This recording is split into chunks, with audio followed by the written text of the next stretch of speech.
Assalamualaikum, jumpa lagi dengan saya Kak Akmal dalam Jelajah Hikmah. Yang kali ini kita akan membahas tentang fenomena kenapa ya anak kalau sudah di pondok kadang-kadang gitu loh, kok jadi sering sakit padahal sebelumnya di rumah nggak pernah sakit kayak gini, kok sekarang jadi katanya gampang pusing, gampang mual, gampang pingsan, dan lain sebagainya. Kira-kira penyebabnya apa ya?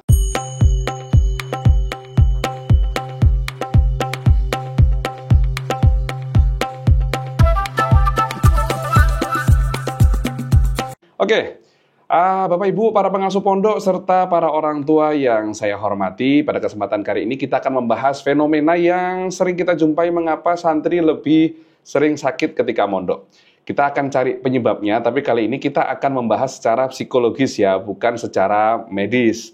Nah, kalau secara medis mungkin ada pembahasan yang lain, tapi kita di sini akan membahas secara psikologisnya. Yang pertama, bisa jadi penyebabnya adalah karena stres beradaptasi.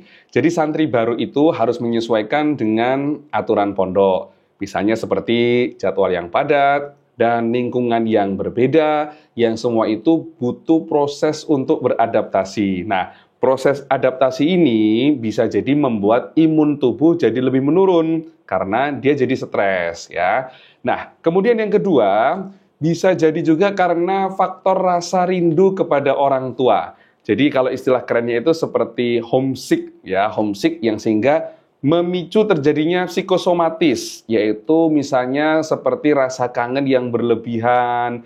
Nah, karena rasa kangen yang berlebihan ini muncullah akhirnya kemudian bentuk reaksi tubuh itu seperti sakit, kepala, demam, perut terasa mules gitu ya, karena merasakan ketidaknyamanan ya.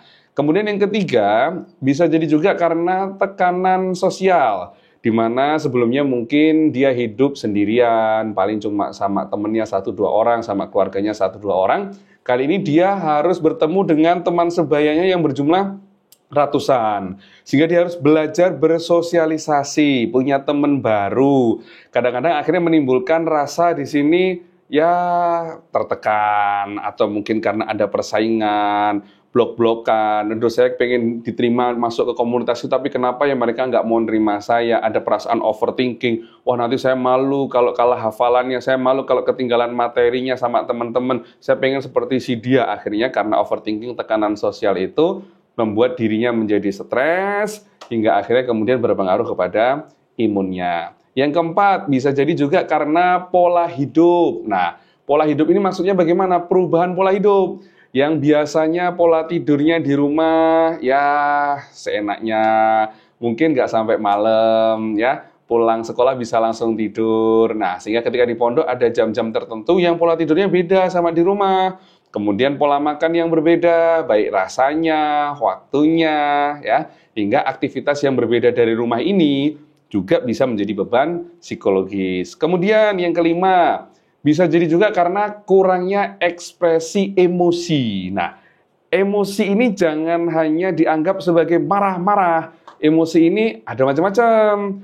Ada di situ perasaan senang, ini juga termasuk perasaan emosional ya. Perasaan bahagia ini juga termasuk emosional. Kemudian marah ini juga termasuk bentuk ekspresi emosi. Kemudian kecewa ini juga bentuk ekspresi emosi. Nah, santri selama di pondok, dia belajar disiplin, belajar sabar, belajar menahan diri, belajar menerima aturan yang ketat. Nah, maka kalau tidak ada tempat untuk menyalurkan emosinya ini tadi, maka bisa menjadi keluhan psikis yang berakibat ke keluhan fisiknya. Nah, maka sekarang bagaimana caranya kita sebagai pengurus pondok, pengasuh pondok bisa membantu santri agar tetap sehat, baik fisiknya maupun mentalnya. Oke, yang pertama, bangun lingkungan emosional yang aman. Contohnya misalnya bagaimana? Sambut santri dengan sapaan hangat, perhatian kecil. Maksudnya perhatian kecil ini bukan kok, santri jangan terlalu diperhatikan ya. Jangan terlalu banyak perhatiannya, kecil-kecil aja. Bukan seperti itu. Maksudnya perhatian kecil di sini, kita bisa memperhatikan hal-hal yang mungkin kelihatannya itu kecil, kelihatannya remeh-temeh, tapi ketika itu jadi pusat perhatian kita, atau itu kita sentuh, membuat santri ini jadi merasa, wow, hal yang sekecil itu aja ternyata ustadz saya, guru saya memperhatikan loh, apalagi hal yang besar. Contoh misalnya, ketika santri lagi jalan papasan dengan kita, kemudian mereka salaman, cium tangan dengan kita, kemudian kita bisa tanya, kamu asalnya dari mana, nama kamu siapa? Loh, kecil kelihatannya itu kan ya, termasuk, wih sendal kamu keren, loh jam tangan kamu keren, baru ya, beli di mana? Oh ini yang ngasih bapak, oh Masya Allah, keren, ini kenang-kenangan dari bapak ya, wih bangga kamu jadi anak ya, bisa dapat jam pemberian dari seorang ayah, dijaga yang baik ya. Nah, dari hal-hal yang kecil seperti itu, ketika kita perhatikan, membuat mereka akhirnya merasa, Masya Allah, Alhamdulillah, saya di sini sangat-sangat diperhatikan loh oleh guru-guru saya. Nah, yang kedua, berikan ruang ekspresi untuk mereka, melampiaskan ekspresinya seperti ada forum untuk curhat, atau mungkin memberikan waktu khusus untuk curhatnya anak-anak ini secara private gitu ya, empat mata. Seperti juga kasih mereka kegiatan untuk menulis, mengeluarkan unek-uneknya, kasih mereka kegiatan olahraga. Nah, sehingga santri ini bisa menyalurkan perasaan-perasaannya. Kemudian yang ketiga, atur pola hidup yang seimbang. Ketika jadwal pondok yang sangat padat, maka kasihlah waktu, kasih space, kasih ruang untuk di situ mereka jadi rileks. Seperti ada acara jalan-jalan, rekreasi bersama, olahraga, gotong royong atau acara amal sulih bersama yang di situ bukan yang bebannya berat, tapi yang sekiranya mereka jadi fun. Misalnya sambil jalan bersama hari Jumat pagi, sambil lewat rumah warga, sambil menyapa mereka dengan senyuman, sambil memungut sampah kalau ada sekiranya sampah yang berserakan di jalan, sehingga mereka happy, bisa lihat jalan-jalan lingkungan di sekitar pondok, ketemu sama warga, ya. Atau adakan permainan-permainan yang edukatif, misalnya seperti ketika saat acara 17 Agustus, saat hari santri, dan lain sebagainya.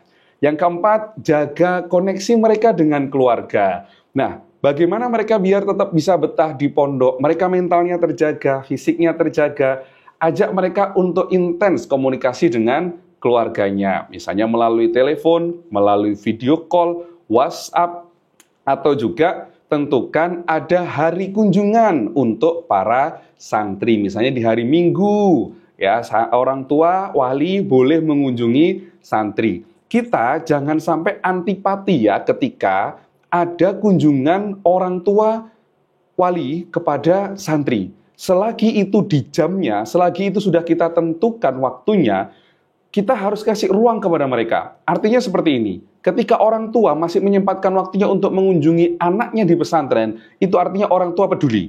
Karena ada orang tua yang pokoknya sebenarnya anakku mondok, wes terserah itu urusannya Pak Yai, urusannya guru, urusannya pamong. Yang penting saya sudah bayar. Nah, tapi ada juga orang tua yang bagaimana meluangkan waktunya membangun bonding, kedekatan dengan anaknya, dengan mereka mengunjungi anaknya selama ada di pondok. Selagi itu sesuai dengan hasil musyawarah ditentukan di hari apa, oke kita welcome, kita sambut mereka. Bahkan kita motivasi para orang tua, ayo sempatkan waktu Anda, sempatkan waktu luang Anda untuk mengunjungi anak-anak Anda ketika berada di pondok. Kalau jauh bagaimana? Gunakan, manfaatkan video call kepada anak-anaknya di saat jam kunjung itu. Oke. Yang kelima, tanamkan mindset yang positif kepada anak-anak. Kasih mereka motivasi. Nak, kamu di pondok ini, kamu adalah orang luar biasa. Tidak semua orang mampu seperti kalian untuk bisa jadi santri. Tidak semua orang punya kesempatan seperti kalian. Meskipun kalian di sini ada yang datang karena dipaksa orang tua mungkin, merasa terpaksa, mungkin karena ikut-ikutan temannya, ketakut kalau nanti dimarah orang tuanya, atau mungkin juga ada yang datang ke sini karena motivasi pribadi. Apapun itu alasan kalian, tapi ketika kalian berada di pondok sini, berarti kalian adalah manusia-manusia pilihannya Allah. Maka yuk kita syukuri. Apapun yang terjadi, misalnya ada hal yang tidak mengenakan, sampaikan kepada Mas Pamong, sampaikan kepada Ustadzah, sampaikan kepada Ustadz, sampaikan ke Pak Guru, sampaikan ke Bu Guru, sehingga kalian nanti di sini bisa tetap semangat dalam berjuang. Ingat ya nak, kalian di sini ditempa mentalnya, di sini kalian dilatih mentalnya untuk menjadi pribadi yang lebih tangguh lagi. Di sini bukan beban nak, di sini adalah suatu tantangan. Nah, itu contohnya misalnya. Nah, berikutnya lagi, ajak mereka, ajari mereka untuk selalu senantiasa berdoa kepada Allah. Ya, perkuat dengan doa, ajarkan mereka bagaimana doa-doa yang membuat mereka bisa tetap semangat ketika berada di pondok. Ajarkan mereka zikir untuk menenangkan hati, dan lain sebagainya. Ajak mereka untuk membangun impiannya, sehingga mereka memahami bahwa saya di pondok ini merupakan suatu keuntungan yang sangat luar biasa untuk hidup saya, untuk hari ini, dan untuk masa depan saya. Kurang lebih seperti itu.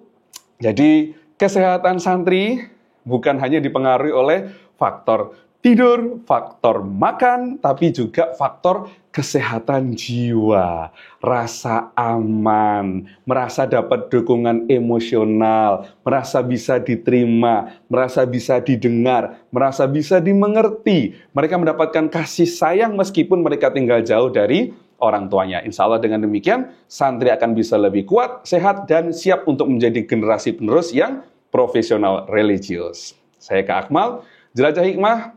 Assalamualaikum warahmatullahi wabarakatuh.